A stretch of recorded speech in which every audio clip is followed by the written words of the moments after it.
Subscribe कीजिए हमारे channel study stars को और लेटेस्ट वीडियो के लिए इस बेल आइकन को क्लिक कीजिए। हेलो स्टूडेंट, मैं दीपेश केसरवानी आपको अपने इस यूट्यूब चैनल स्टडी स्टार्स में छत्तीसगढ़ से संबंधित वीडियो प्रोवाइड करता हूं। आज हम लोग बात करने वाले हैं Chhattisgarh state power holding company limited, जो आपके CSPHSL है, उसके द्वारा जो पोस्ट निकाला गया है कंप्यूटर ऑपरेटर के लिए, उसके बारे में। देखिए, ये जो पोस्ट है इसके डिटेल के बारे में हम पूरा यहाँ पे देखते हैं। सबसे पहले आप ध्यान दीजिए, आपको जो ऑनलाइन अप्लाई करना है वो www.cspc.co.in पर करना है। 29 तारीख से ऑनलाइन फॉर्म सबमिट होना स्टार्ट हो गया है 12 बजे से। अभी क्या है, ये आपका 28 तारीख तक 28 अक्टूबर तक ऑनलाइन फॉर्म लिया जाएगा। पदों की संख्या देखिए आप यहाँ पर देखिए, अलग अलग कंपनीज के लिए अलग अलग पदों की संख्या दी गई है। जैसे कि ट्रांसमिशन कंपनी में डाटा एंट्री ऑपरेटर के लिए यहाँ पर 24 पद जो UR के लिए है, रिजर्व है। अनुसूचित जाति के लिए 6 पद, अनुसूचित जनजाति के लिए 8 पद और अन्य पिछड़ा वर्ग के लिए 12 पद, तो टोटल 50 पद यहाँ पर है। डिस्ट्रीब्यूशन कंपनी के अंतर्गत जो जगदलपुर क्षेत्र में डाटा एंट्री ऑपरेटर के लिए है, इसमें 11 पद, 2 पद, 46 पद, 9 पद और टोटल हो जाता है आपका 68 पद। आगे देखिए इसी में फिर डिस्ट्रीब्यूशन कंपनी के लिए अंबिकापुर क्षेत्र के लिए डाटा एंट्री ऑपरेटर की बात करें तो 12 पद आपका जनरल में, 2 पद अनुसूचित जाति, अनुसूचित जनजाति में 24 पद और अन्य पिछड़ा वर्ग में 6 पद, टोटल 44 पद यहाँ पर है। फिर डिस्ट्रीब्यूशन कंपनी के अंतर्गत रायपुर, बिलासपुर, रायगढ़, दुर्ग, राजनांदगांव क्षेत्र के लिए 124 पद UR में, मतलब अनरिजर्व में। फिर अनुसूचित जाति के लिए 35, अनुसूचित जनजाति के लिए 47 और अन्य पिछड़ा वर्ग के लिए 32 पद, टोटल 238 पद यहाँ पर है। तो ये जो है पदों का विवरण है। बाकी और भी डिटेल देखते हैं हम लोग इसमें। देखिए, साफ साफ कह दिया गया है कि छत्तीसगढ़ का मूल निवासी होना अनिवार्य है। छत्तीसगढ़ राज्य के जिले का मूल निवासी होना अनिवार्य है। सभी में अनिवार्य है कहा गया है, देख सकते हैं आप, मूल निवासी होना अनिवार्य है। और एक बात और ध्यान देना है आपको, यहाँ पर देखिए जगदलपुर क्षेत्र के लिए बस्तर संभाग का होना अनिवार्य है और अंबिकापुर क्षेत्र के लिए सरगुजा संभाग का होना अनिवार्य है। अगर इन क्षेत्रों में अप्लाई करते हैं आप तो उससे रिलेटेड संभाग का होना अनिवार्य है। बाकी यहाँ पर तो छत्तीसगढ़ का निवासी होना चाहिए और यहाँ पर के लिए भी छत्तीसगढ़ का निवासी होना चाहिए।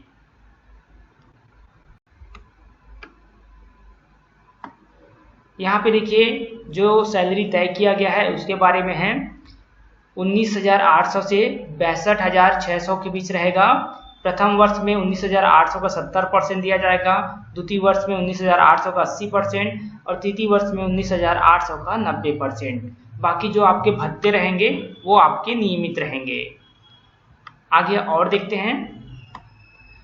आयु सीमा की बात करें तो 1 जनवरी 2021 के आधार मानकर यहाँ पर आयु सीमा न्यूनतम 18 वर्ष और मैक्सिमम जो है आपके जनरल के लिए 40 वर्ष है। बाकी अन्य पिछड़ा वर्ग, अनुसूचित जनजाति और अनुसूचित जाति के लिए 45 वर्ष है।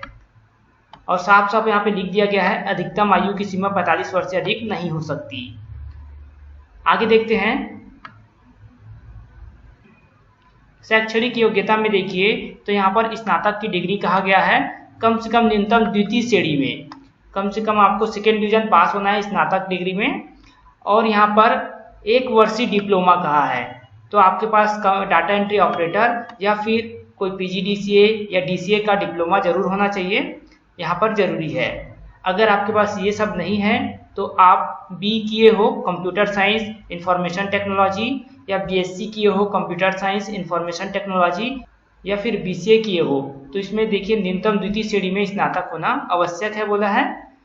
साथ ही देखिए, अगर आप कोई अदर विषय में स्नातक है तो आपके पास MSc में कंप्यूटर साइंस या इंफॉर्मेशन टेक्नोलॉजी है, या फिर DCA PGDCA है, कुछ भी है आपके पास तो आप यहाँ पर अप्लाई कर सकते हैं।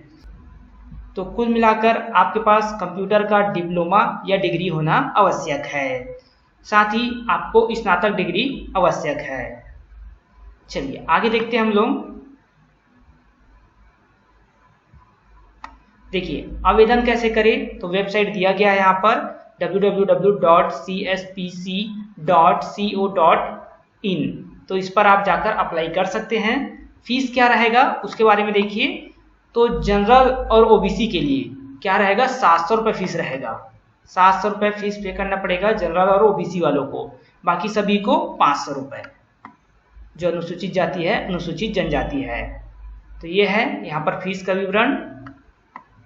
आवेदन प्रस्तुत करने की अंतिम दिनांक जो है वो है 28 अक्टूबर 28/10/2021 को रात के 12 बजे तक आप यहाँ पर आवेदन कर सकते हैं। देखिए, जो आपकी प्रतियोगी परीक्षा है वो ऑनलाइन होगा, कंप्यूटर बेस्ड टेस्ट रहेगा।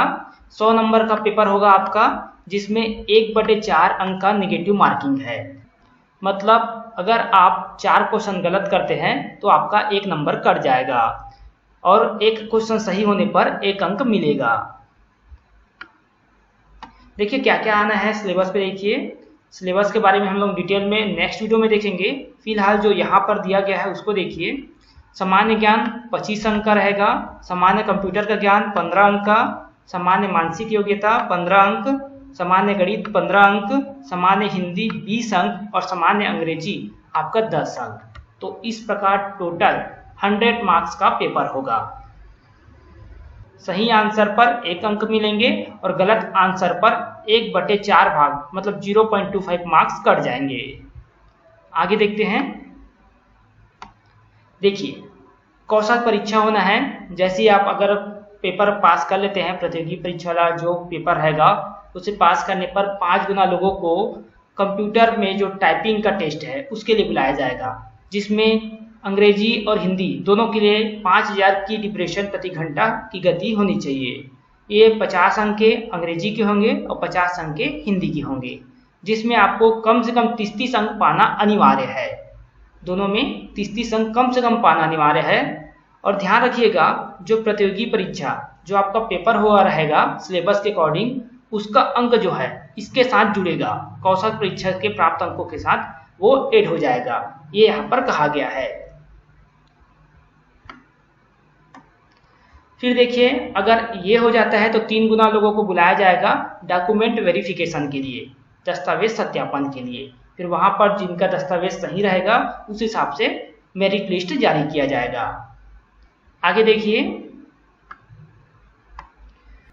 सबसे इम्पोर्टेंट बात, सिलेक्शन के बाद डाटा एंट्री ऑपरेटर के पद हेतु जो उम्मीदवार रहेंगे उन्हें परीक्षा पर भेजा जाएगा और परीक्षा पर नियुक्त परीक्षार्थी द्वारा पावर कंपनी के साथ 4 वर्षों के लिए अनुबंध निष्पादित किया जाएगा। मतलब 4 वर्ष के लिए बॉन्ड किया जाएगा, जिसमें 1 लाख रुपए सुरक्षा निधि के रूप में जमा कराई जाएगी। तो 1 लाख रुपए सुरक्षा निधि के रूप में जमा कराया जाएगा, जो कि वापस हो जाएगा बाद में, जो कि अगर आपकी अवधि समाप्त होती है उसके बाद। साथ ही यहाँ पर देखिए, यदि परीक्षार्थी जो है परीक्षा अवधि में पावर कंपनी की सेवा से त्याग पत्र देता है अथवा स्थायीकरण हेतु अनुपयुक्त पाया जाता है तो ऐसी स्थिति में सुरक्षा निधि राजसात जब्त कर ली जाएगी। यहाँ पर साफ साफ इस बात को बता दिया गया है, तो इस बात को भी आपको ध्यान देना है। आगे देखते हैं। तो देखिए जैसे कि मैंने बताया कि पेपर जो है ऑनलाइन होगा, कंप्यूटर बेस्ड टेस्ट होगा। साथ ही अगर अधिक स्टूडेंट हुए तो शिफ्ट वाइज भी होगा। और इसमें देखिए प्रश्नों के जो पत्रक रहेंगे उसके जो मूल्यांकन होगा वो नॉर्मलाइज्ड मेथड से होगा। अगर शिफ्ट वाइज अलग अलग पेपर होता है तो नॉर्मलाइज्ड मेथड से अंक निर्धारित किया जाएगा। लास्ट पॉइंट देखिए, ऑनलाइन आवेदन हेतु सहायता के लिए कार्यकालीन दिवस में समय प्रातः 11 बजे से शाम 5 बजे तक आप इस नंबर पर कॉल कर सकते हैं, जो नंबर दिया गया है ऑनलाइन आवेदन की सहायता हेतु, या फिर आप इसमें मेल भी कर सकते हैं, ये भी यहाँ पर बता दिया गया है। तो ये है कंप्लीट डिटेल आपके कंप्यूटर ऑपरेटर के पोस्ट के लिए। तो आप अभी ऑनलाइन अप्लाई कर सकते हैं। 29 सितंबर से ऑनलाइन फॉर्म भराना स्टार्ट हो गया है, 28 अक्टूबर तक ऑनलाइन फॉर्म भराएगा। तो ये इम्पोर्टेंट जानकारी थी जो आपको पहुंचाना था।